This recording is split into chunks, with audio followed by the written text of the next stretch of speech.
अपने आने वाली पीढ़ी को इस नशे से बचाओ, गंदगी से बचाओ, गलत आदतों से बचाओ, मदिरा से बचाओ, नशे से बचाओ।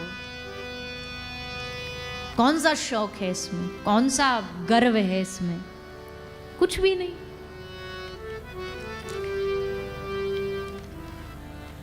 श्री गुरुदेव नानक देव कहते हैं, और नशे सब रेंगने उतर जाएं प्रभात। और नशे सब छोटे हैं भैया, सब तुच्छ हैं, उतर जाएं प्रभात।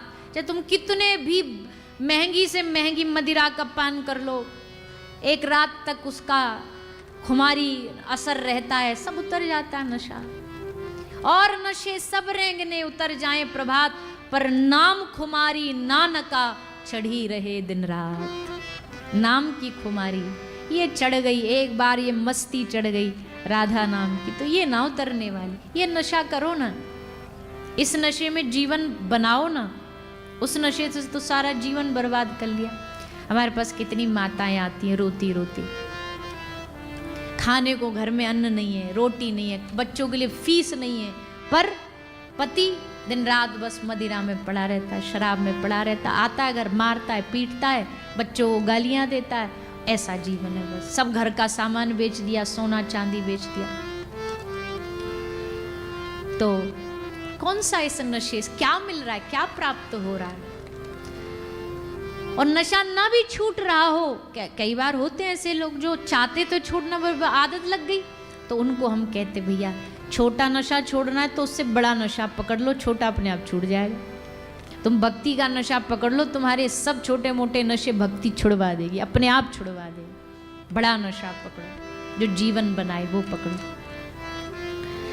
खैर, आप सब समझदार हैं, आप सब जानते हैं जीवन में आहार सात्विक होना बहुत ज़रूरी होता है। आहार की सात्विकता। चलो अब याद आ गया है तो एक बात और भी कह दें कि भैया आहार की सात्विकता में नशा तो है ही है, पर एक प्रार्थना और है जो इससे भी बड़ा पाप है, जो बड़े शौक से और बड़े गर्व से हम सब करते, मांसाहार खाना। इसने भी दुनिया में बड़ा पाप, बड़ा अपराध फैला रखा है। मांस खा रहे हैं, जीवों को मार रहे हैं, पशुओं को मार रहे हैं, जीव जंतुओं को मार मार के उनका जीवन खा रहे हैं। कोई प्लेट में भोजन थोड़ी रहता है।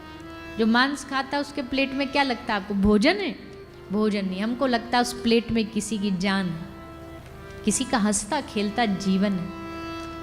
किसी का जन्म देने का तुमको अधिकार नहीं, तो छीनने का अधिकार तुम्हें किसने दिया? बच्चे आजकल कॉलेज पढ़ने चले जाते, यूनिवर्सिटी पढ़ने चले जाते हैं, फ्रेंड सर्कल ऐसा मिल जाता है, फोर्स कर देते हैं, भाई अरे ये कोई पुराना, कितने पुराने जमाने में जीते हो, अरे ये कोई पुराना जमाना है, किसी का जीवन ना खाना, क्या ये पुरानी सोच है? ये तो हमारा दायित्व है, ये तो एक मानव होने का दायित्व है। धर्म तो हम बाद में लाएंगे, पहले मानव होने का ये सब। कोई उसकी पुकार नहीं सुनता, खा रहे हैं मजे से। तो जैसा हमने कहा, आगे आने वाली पीढ़ी धर्म की नींव होती है। बच्चों को समझाइए, कितने भी मॉडर्न बन जाइए पर अपना खान पान सात्विक रखिए। अपने हिंदू धर्म में, अपने सनातन धर्म में, अपनी भारतीयता में, ये भारतीयता में। अच्छा, अब क्या बहाने क्या देंगे? बहाने भी तो सुनो कितने सुंदर सुंदर होते हैं। बोले इनकी जनसंख्या बढ़ जाएगी, भगवान ने तो इसलिए बनाए। अच्छा, इतने बड़े परोपकारी हो गए, अब आपको दुनिया की जनसंख्या की इतनी चिंता हो गई? जनसंख्या रोकने के लिए क्या किसी को खाया जाता है? ऐसे तो इंसानों की भी जनसंख्या बढ़ रही है। कल को तुम कह लो इंसान बढ़ रहे, एक काम करो, मार मार के खाते। ये कुछ समाधान है? और वैसे भी प्रकृति अपने आप बैलेंस बना लेती है। प्रकृति ने बैलेंस बना रखा है, किसको क्या आहार खाना है भगवान ने, प्रकृति ने निश्चित करके भेजा है। हम कई बार कथा में बोलते हैं कि आप शेर भूखा मर जाएगा पर घास नहीं खाएगा। बता दो कभी शेर को आपने घास खाते देखा?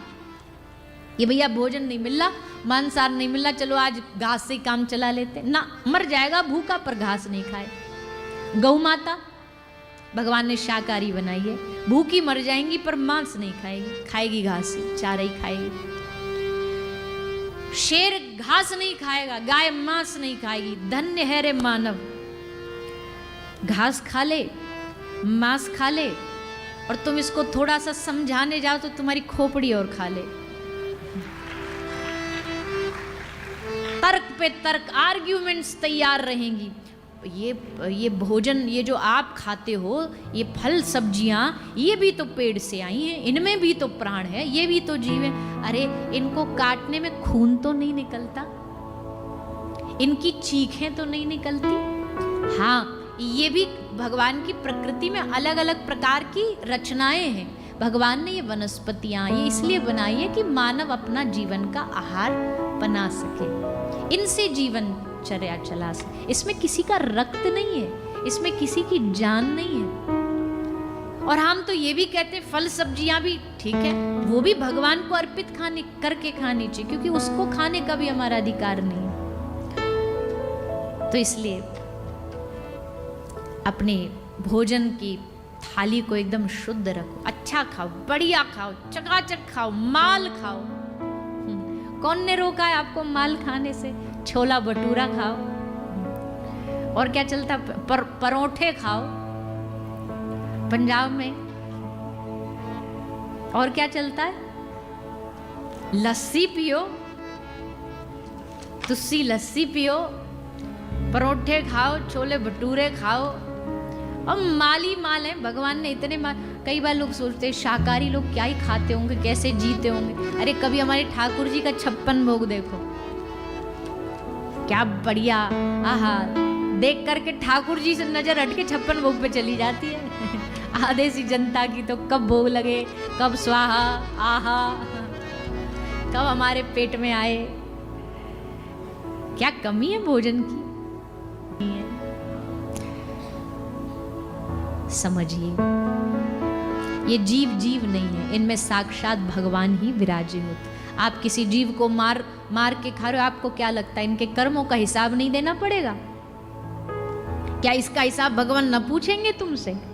क्या नहीं हमें पूछा जाएगा कि क्यों तूने अपने जीवन को ऐसा बनाया, क्यों तुमने अपने जीवन के पूरे उद्देश्य को बिगाड़ लिया?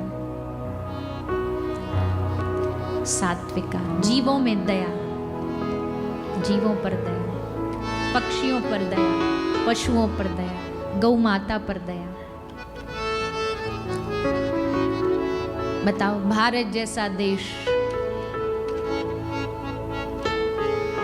सनातनियों का देश, ये वो देश है जहां पंजाब की धरती पर भी गौ माता की रक्षा के लिए श्री नामदेव जी ने अपनी गर्दन कटाने को तैयार हो गए बादशाह के सामने, गाय की रक्षा के लिए। कितने गुरुओं ने बलिदान दिया अपनी संस्कृति की रक्षा के लिए, अपनी भूमि के लिए।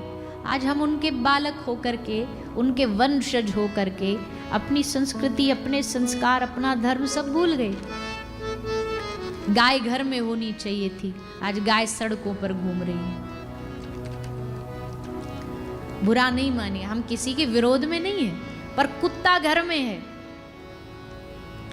उसमें भी हम विरोध में। लेकिन अब बोलेंगे तो मिर्ची लग जाएगी, पर हमारा जो अपने घर में पल रहा कुत्ता वो तो बड़ा प्यारा है, उसके लिए तो महंगे महंगे सामान, महंगे महंगे वस्तुएं आएंगी। और गली में कोई गली का कुत्ता आ जाए, उसको डंडा मारे, हट हट भग, काहे का पशु